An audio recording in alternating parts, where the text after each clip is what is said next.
Greetings, this is Reverend Dewey McCormick of True Vow Temple. In this presentation, I will talk about the practice of chanting the Lotus Sutra, which is an integral part of the morning and evening devotional practice and other services of Nichiren Buddhism.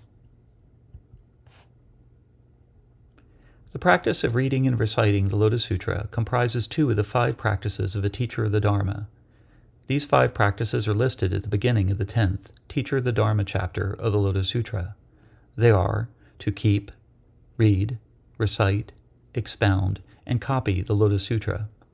They are mentioned several times throughout the rest of the sutra as those things which will be practiced by those who uphold the Lotus Sutra and which will bring them immeasurable merit. In Nichiren Buddhism, our main practice is to chant the Odaimoku. This practice is the keeping of the Lotus Sutra and includes the others within it. However, we also read and recite passages from the Lotus Sutra as part of our daily practice. We expound the Lotus Sutra and the benefits of its Odaimoku to others, and there are times when we will copy the Lotus Sutra as a contemplative exercise. In short, the practice of Nichiren Buddhism comprises the 5 practices of a teacher of the Dharma as taught in the Lotus Sutra itself. That part of Nichiren Buddhist services wherein we recite passages from the Lotus Sutra is called Dokyo. The first character means to read aloud. It is the same character used for the second of the 5 practices of a teacher of the Dharma. The second is the character for sutra. As a compound, these 2 characters are taken to mean the chanting of sutras. The recitation and memorization of sutras, the discourses of Shakyamuni Buddha, and others to whom the Buddha gave his seal of approval, was practiced from the beginning of Buddhism, when the sutras were passed on as an oral tradition for centuries before they came to be recorded in the 1st century before the Common Era. Of course, today there is no longer a need to perpetuate an oral transmission, but the chanting of the sutras is still done as an expression of devotion and in order to impress the Buddha's teachings upon our hearts and minds. The practice of chanting passages in the Lotus Sutra is also called dokuju. In this compound, the first character is the same as in dokyo. It means to read aloud. The second character means to recite or chant aloud. It is the same character used for the third of the 5 practices of a teacher of the Dharma.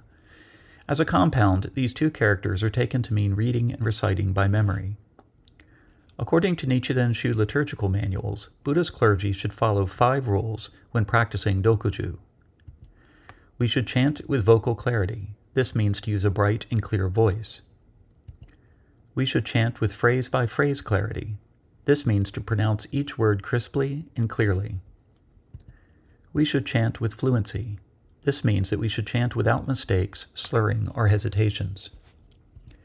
We should chant with noble-mindedness.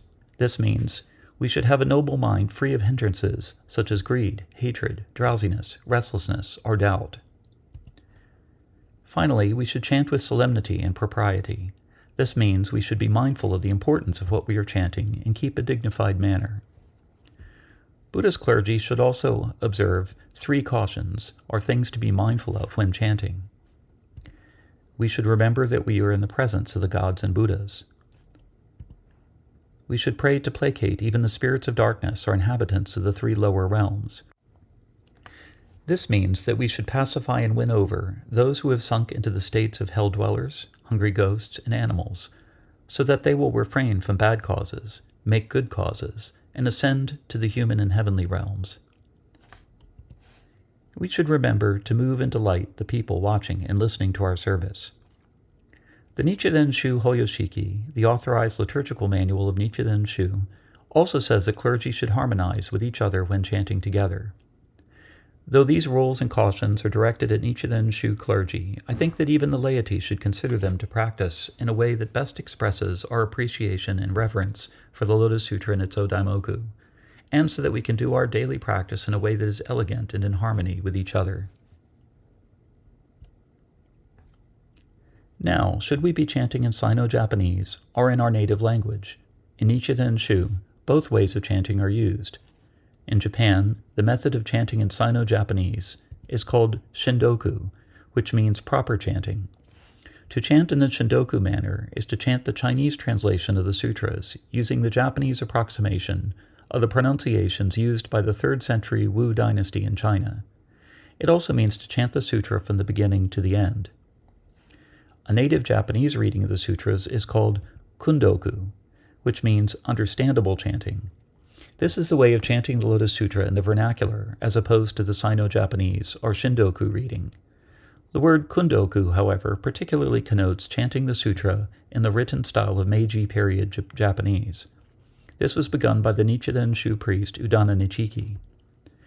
It is my experience that the Shindoku manner of chanting the sutra is less discursive. It is a more devotional practice that also gives us a chance to focus our attention on the sound of the sutra alone, without getting lost in thoughts about the possible conceptual meanings of what is being recited. It is not that we shouldn't think about the meaning of the sutra, but when we are engaging in our daily chanting practice, we should be cultivating our attention and mindfulness, as well as expressing our devotion. Contemplation of the sutra's meaning will, of course, deepen and inform our devotional practice, but this kind of study is something that is engaged in at other times.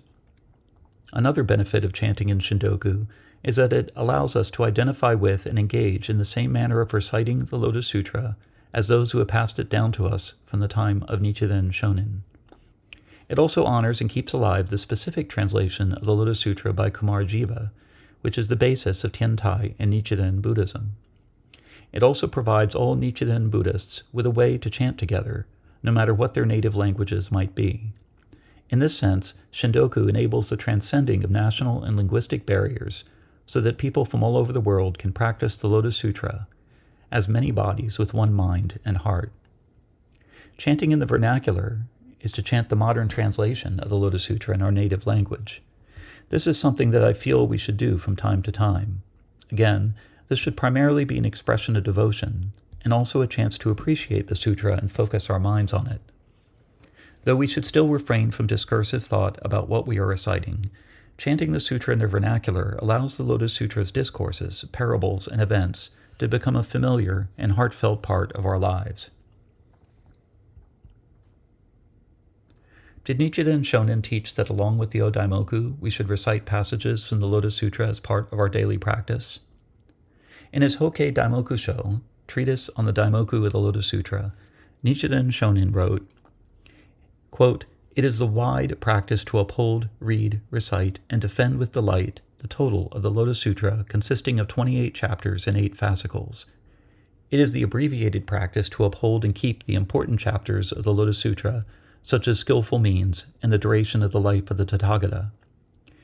It is the essential practice to chant only the 4-phrase verse of the supernatural powers of the Tathagata chapter, or the Daimoku, or to protect those who do so. Of these 3 kinds of practices, to chant only the Daimoku devotedly is the essence of the essential." From this, we learn that Nichiren Shonin saw the chanting of passages from the Lotus Sutra as the abbreviated practice of the sutra. We also learn that, in particular, he was thinking of the recitation of chapters 2 and 16. In Shohokkei Daimokusho, treatise on chanting the Daimoku of the Lotus Sutra, Nichiren Shonin wrote, quote, "Next, regarding the daily practices, the Daimoku of the Lotus Sutra should be chanted, Namu Myoho Renge Kyo. If possible, a verse or phrase of the Lotus Sutra should be read respectfully." End quote.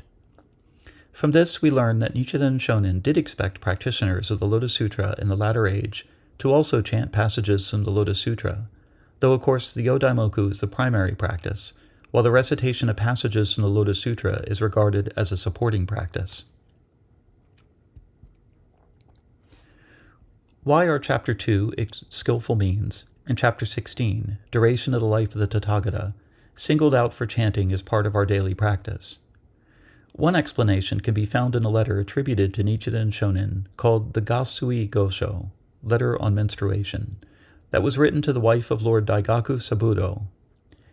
In it, he wrote, quote, "Now for your question. As I stated earlier, each of the 28 chapters of the Lotus Sutra is as meritorious as the others, but above all, Chapter 2, Skillful Means, and Chapter 16, Duration of the Life of the Tathagata, are the most worthy chapters. The other 26 chapters are like branches and leaves of these 2.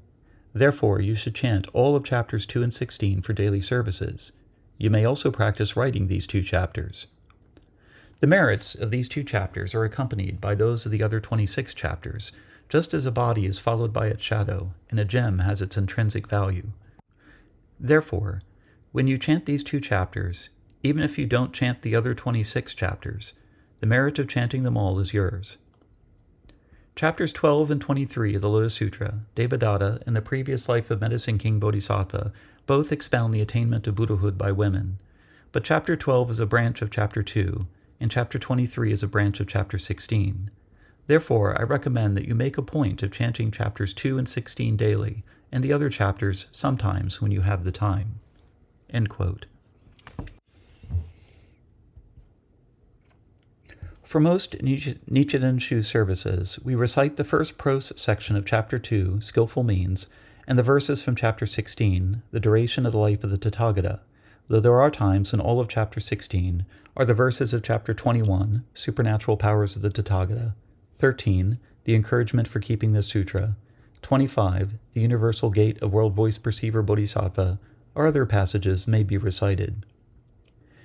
In Tiantai Buddhism, and in many other schools of East Asian Mahayana, the 4 chapters that are considered the most important are Chapter 2, Skillful Means, Chapter 14, Peaceful Practices, Chapter 16, Duration of the Life of the Tathagata, and Chapter 25, the Universal Gate of World Voice Perceiver Bodhisattva.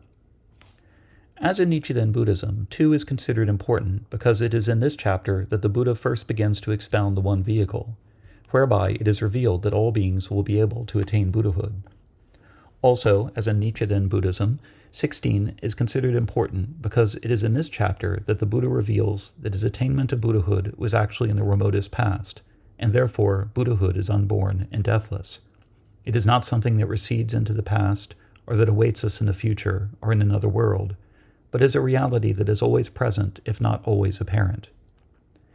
In Tiantai Buddhism, Chapter 14 is revered as the source of the 4 peaceful practices of peaceful deeds, peaceful words, peaceful thoughts, and peaceful vows, while Chapter 25 is often recited to call upon the protection given and blessings conferred by World Voice Perceiver Bodhisattva.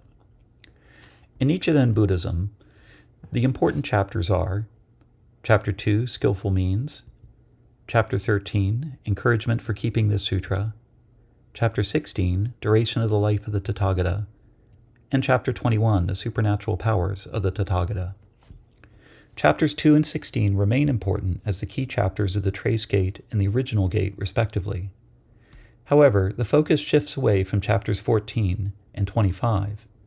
While the 4 peaceful practices described in Chapter 14 are still an exemplary model, they are no longer seen as the way to attain Buddhahood, but as part of the merits conferred by the eternal Shakyamuni Buddha upon the ordinary people of the latter age in the form of the Odaimoku. In addition, the blessings and protection of all the Buddhas and Bodhisattvas, including World Voice Perceiver Bodhisattva, are said to be included in the Odaimoku, so there is no need to recite Chapter 25 in particular. Instead, in Nichiren Shu, Chapter 13, Encouragement for Keeping the Sutra, becomes important for its 20 lines of verse describing the 3 kinds of powerful enemies that a votary of the Lotus Sutra will encounter in the latter age. These are the ignorant lay followers, arrogant clergy, and false sages. These verses are recited during the commemorations of Nichiren Shonin's persecutions. Reciting these verses shows that Nichiren Buddhism's emphasis is not on solitary, peaceful meditation, but on public witness of the wonderful Dharma, even in the face of misunderstanding and persecution. Chapter 21 is also recited at many services, because it is in that chapter that the eternal Shakyamuni Buddha gives the specific transmission of the wonderful Dharma to the Bodhisattvas who appeared from underground, led by superior practice Bodhisattva. In Nichiren Shu, Nichiren Shonin is viewed as the appearance of superior practice in Japan in the latter age.